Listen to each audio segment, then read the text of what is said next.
এত উপরে মেহেদি গাছ, মেহেদি কিভাবে পারবো সেটাই চিন্তা করছি। তো নিচে কোনো পাতা নেই, সব পাতা উপরে উঠে গেছে। তো এই তো মেহেদি পাতাগুলো আজকে একটু মেহেদি বাটবো আর মাথায় দিব।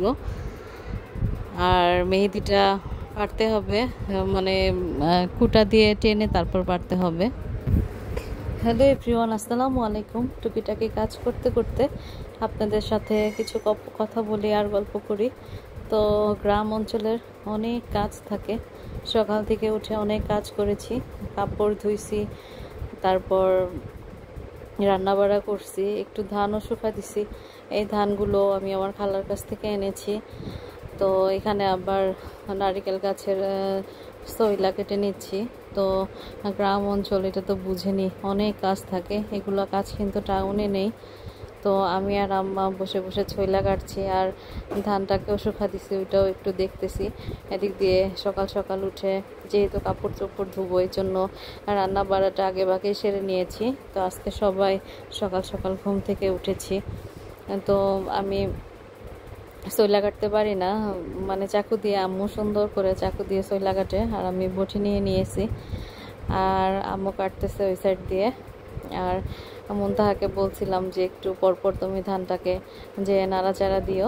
তো এই তো আমাদের প্রায় ছইলা কাটা শেষ। তো আম্মু বলতেছে যে আমার এখন অনেক খারাপ লাগতেছে, অনেকক্ষণ ধরে বসে আছি, খাওয়া দাওয়ার পরেই এসে বসেছি। তো আম্মুরে বললাম তাহলে তুমি উঠে চলে যাও আর আমি বসে বসে যতটুকু পারি ততটুকু কাটতে থাকি।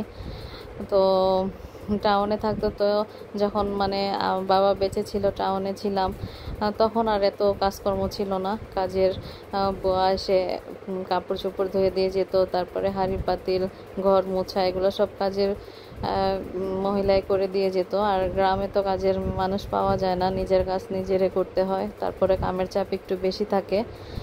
আর এদিকে মারিয়াকে বললাম যে আম্মু এখন ধানগুলো আর কি দলা করে ফেলো, কালকে আবার একটু রোদ্রে দিব, এখন ছায়া পড়ে গেছে। তো মারিয়াও বলতেছে আচ্ছা, আমি তোমাকে একটু সাহায্য করছি। তো এগুলো ভালো করে দলা করে দিছি, তুমি আমাকে একটা উড়া এনে দাও, উড়ার মধ্যে আমি ধানগুলো সুন্দর করে তুলে নেই।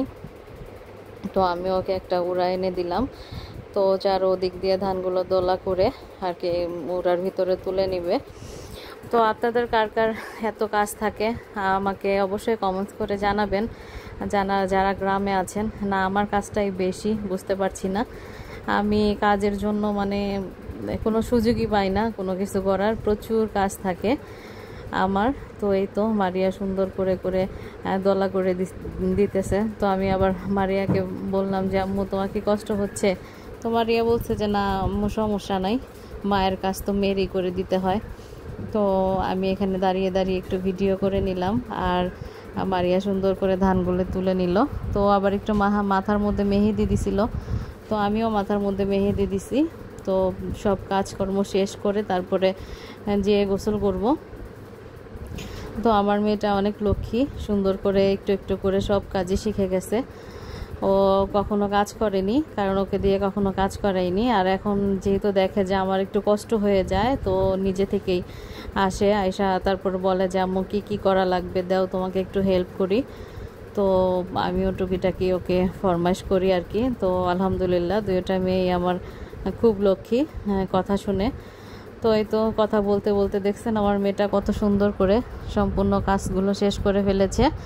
তো এখন উড়া নিয়ে আমরা ভিতরে রাখবো। আর কালকে যদি রোদ দেয় তাহলে কালকে আবার ধানটা ফালাবো আর কি রোদে।